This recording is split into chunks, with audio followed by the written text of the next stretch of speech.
Hej allesammans, Joel från Paranova här. Många har frågat angående Spiritboxen, hur den fungerar. Jag har gjort en liten film om det. Hur man går igenom saker och ting, alla funktioner. Eller egentligen inte alla, men egentligen hur Spiritboxen fungerar.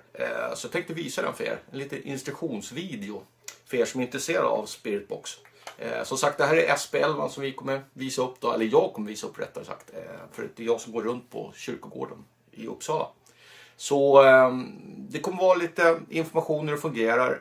Så kommer jag undersöka med Spiritboxen. Så ni får höra lite EVPs. Lite tips och tricks med mera. Så att låt oss titta på videon för att se vad jag gör för någonting.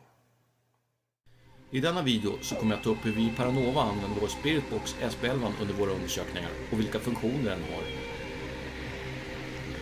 Jag kommer inte visa hur temperaturfunktionen eller hur lampan fungerar utan enbart demonstrera själva Spiritboxen. Ni kommer först få se en demonstration och därefter se hur den fungerar i skarpt läge. Jag kommer därefter ge lite tips och tricks samt ge för- och nackdelar med SP11. De eventuella EVPs jag fångar upp är det upp till var och en att bedöma om det är kommunikation eller inte. Låt oss börja.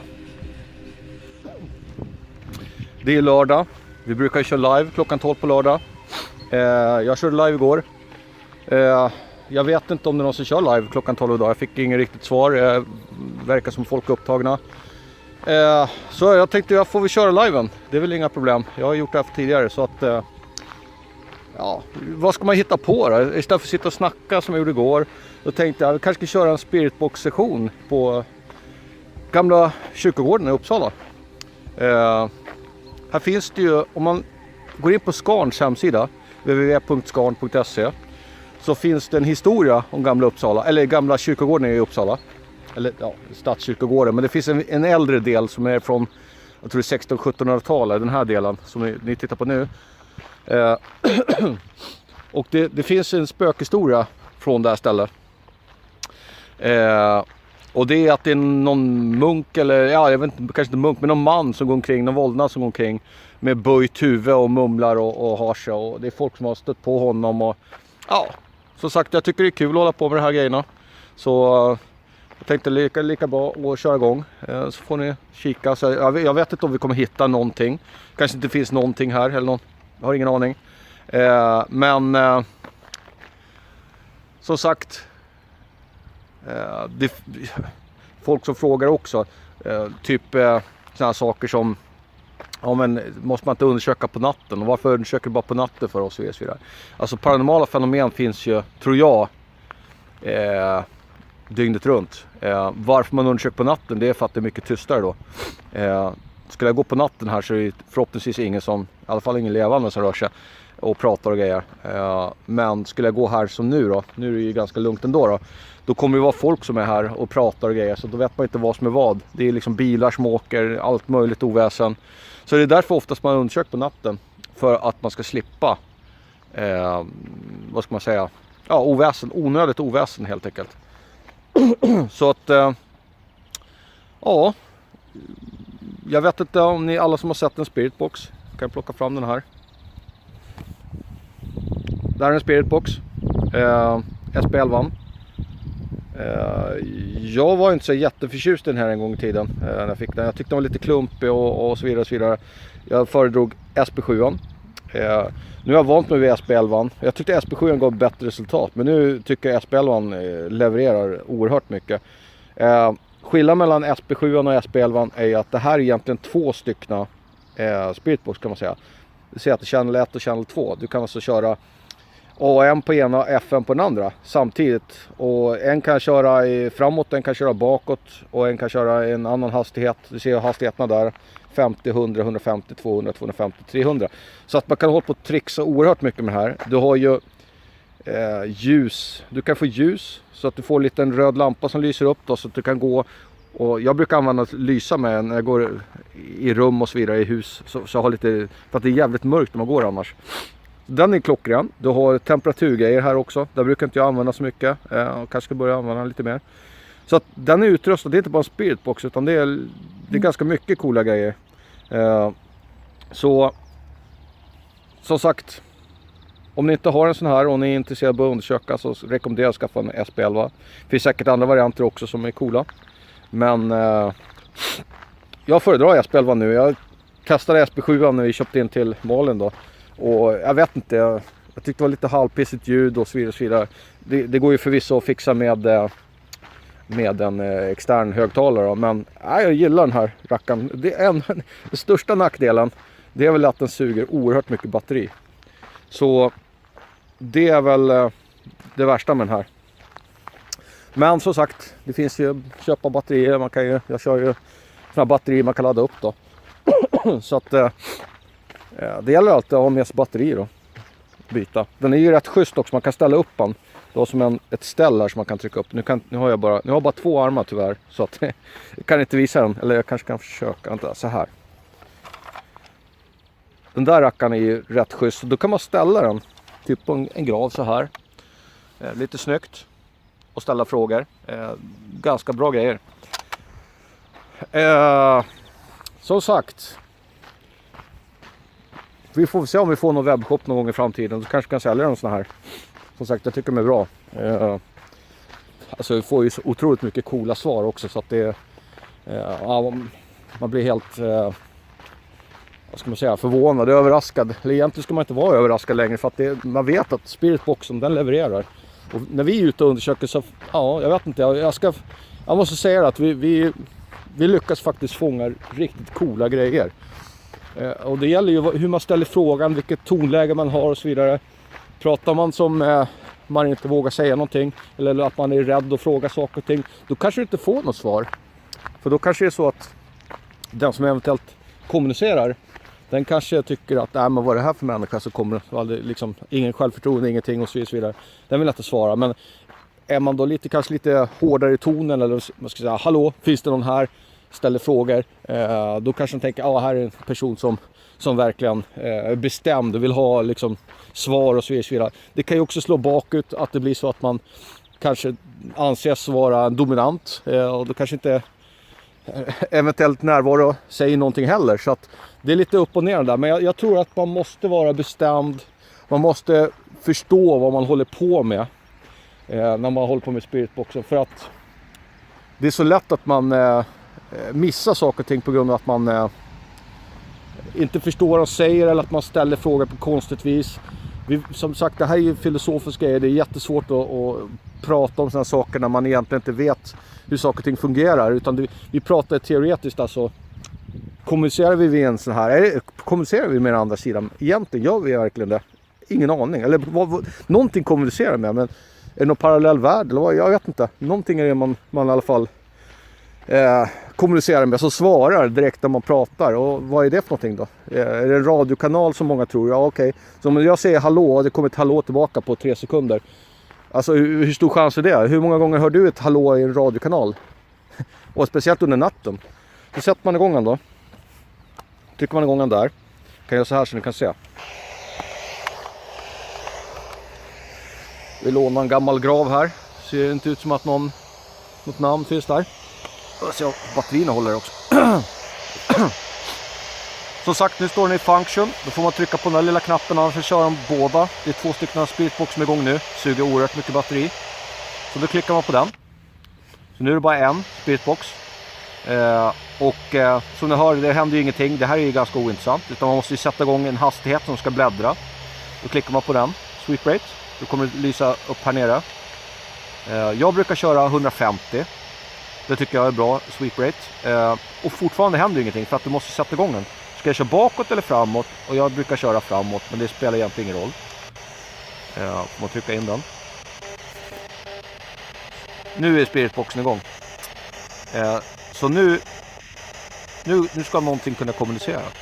Och jag kör inga lampor eller någonting. Jag höjer volymen lite grann så ni ska kunna höra lite grann. Temperaturen är avstängd också. Så att, vi testar och vi kör. Som sagt, vi får se om vi hittar någonting.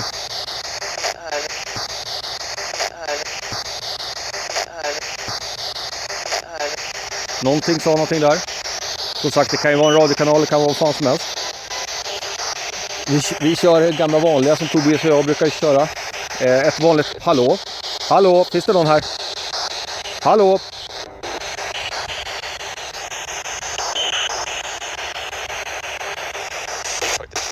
Finns det någonting här som vi kommunicerar?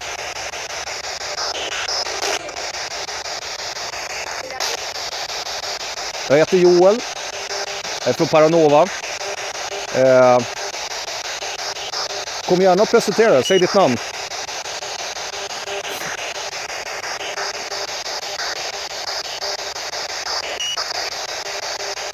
Hallå? Finns det någon här?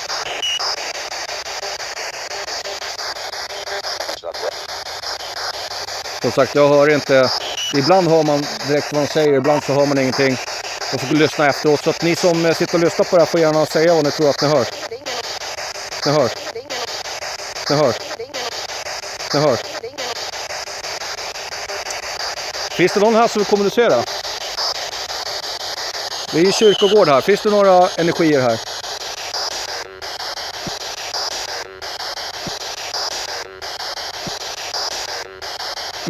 Hörde. Okej. Finns det någon här som vill kommunicera? Kan du säga vad du heter?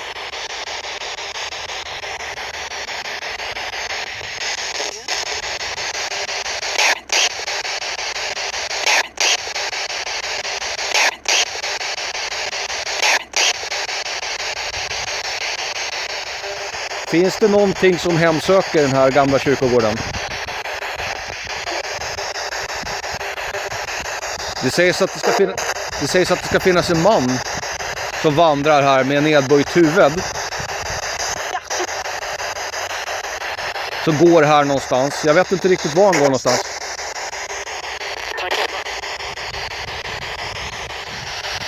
Finns det någon annan energi här som vi pratar?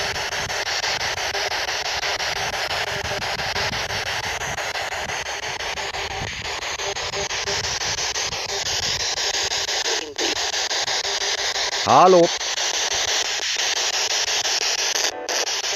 Hallå?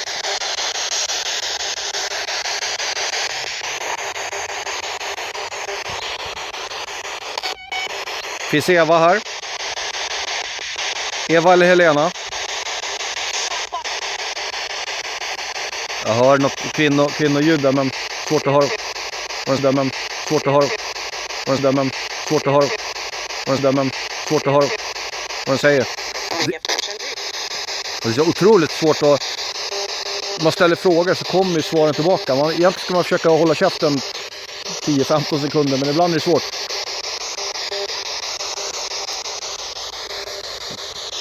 Var finns mannen som påstås hemsöka kyrkogården? Gården.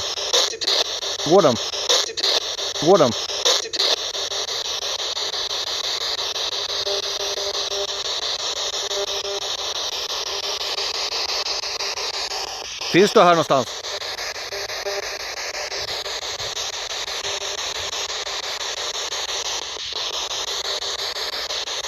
Här är den äldsta delen, om vi tittar där, av gravkapellet där. Jag vet inte, det är riktigt jävla gammalt alltså.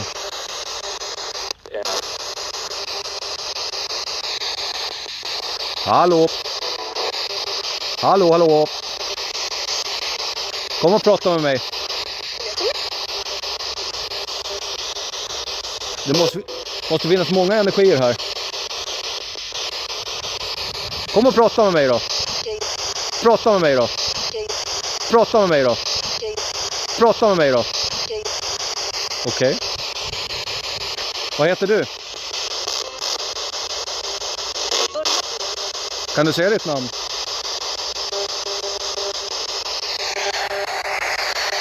Kan du säga vad du heter? Jag vill ha ett namn. Kan du ge mig ett namn?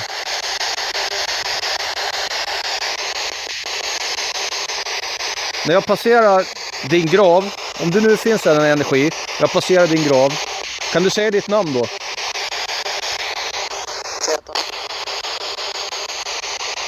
Jag vet att det kan vara svårt att kommunicera. Men som sagt, jag vill er inga illa. respekterar er. Som sagt, jag är bara intresserad av att kommunicera. Och se om det finns någonting som vi pratar här. Prata här. Prata här. Prata här. Om det finns någonting som vi pratar här, så får du gärna presentera dig med namn. Jag heter Joel i alla fall. Kan du berätta vad du heter?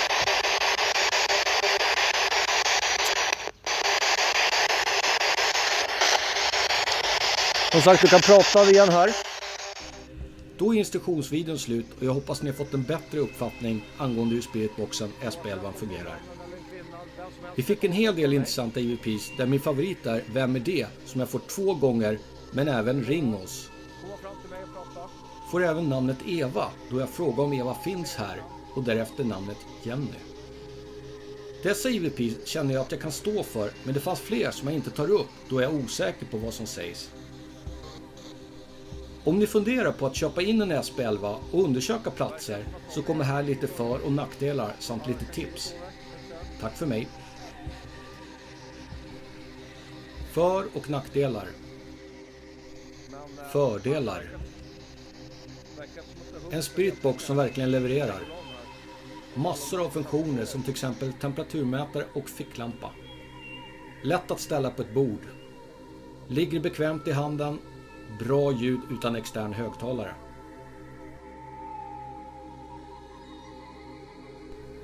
Nackdelar.